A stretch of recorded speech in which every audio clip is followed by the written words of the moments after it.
Ito yung dokumento na pinaiikot ng DOJ for approval ng iba't ibang mga kasamang mga department.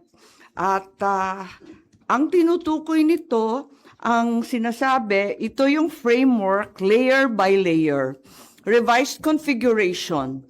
So, ang nakakagitla lang dito, bakit kinakailangan ng tinatawag na joint venture to own the land? Hindi ba Pilipinas ang may-ari ng lupa? Bakit hindi BCDA or di kaya yung iba't iba pang GOCC na 100%?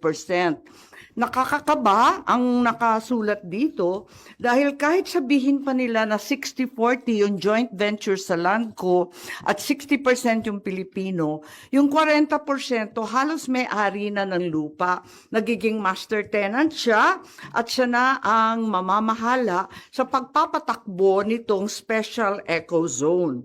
Kung talagang kailangan ng JV, bakit may master tenant pa? Hindi ba pwedeng normal na economic zone yan tulad ng iba, ng Subic, ng Clark, ng iba't iba pa? Bakit kinakailangan pa ng master tenant para sa leasing? Parang binigay na natin dyan sa land ko lahat ng kapangyarihan at siya na ang may effective control sa hub. At bakit ganon? The master tenant is not Filipino. The JV, 60% Filipino.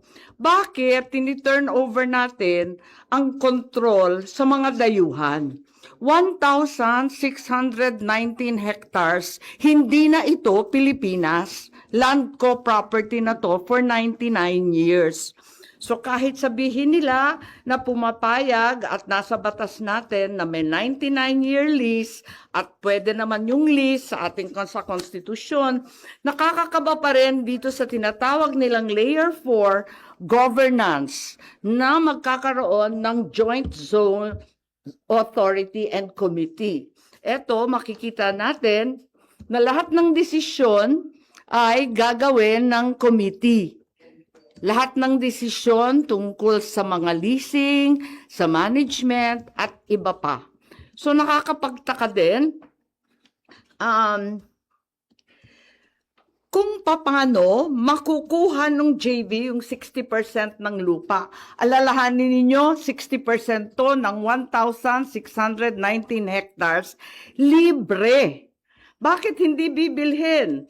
Wala bang makikinabang dyan itong mga magsasaka na inaagawan ng lupa sa 300,000 pesos? Yan na ba yan? Hindi ba dapat fair market value kung papayag silang magbenta?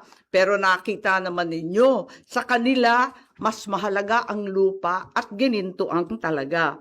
If it's the BCDA who will own 60% of the JV and the foreign company will own 40%, hindi ba dapat bayaran yung 40% na yan? Kaya nakakalito. Have we surrendered arbitration, mediation? Dito ang liwanag na ibibigay na lamang sa tinatawag na bagong Pax Silica Court of Commerce. Ito sa New York. Isusurrender na ang kapangyarihan at jurisdiction sa New York. And under the U.S. Federal Arbitration Act.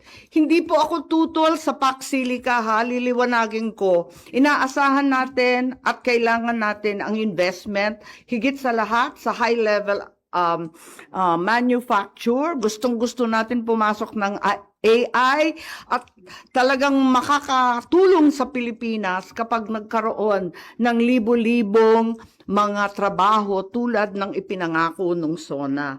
Kinakailangan talaga alamin natin to. Ang akin na lamang, aralin natin to. Sana mali ako at hindi totoo itong dokumentong to. Pero mukhang umiikot na to at maraming komento na yung iba't ibang department at yung may kinalaman dito.